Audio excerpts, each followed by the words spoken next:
Hello everyone, in today's video, I will share how we hit the 1000 subscribers on Daja Gamer YouTube account from 732 subscribers to 902 subscribers. We finally hit the 1000 subscribers for almost a year. We will detail how we hit the 1000 subscribers, so please continue to watch.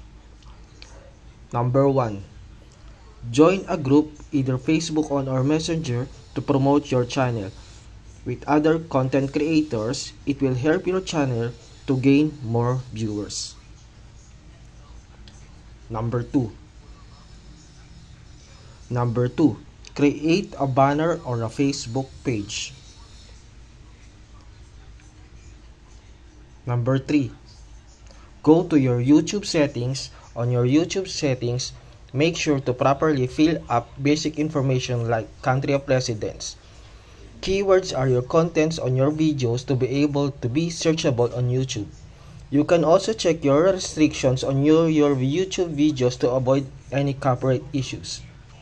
Copyright issues are strike issues that may affect your eligibility on your YouTube.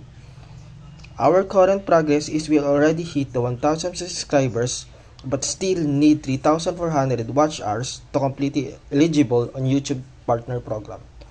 I hope the video will help you aspiring YouTube content creators like me to hit and qualify the YouTube program. Thank you for watching.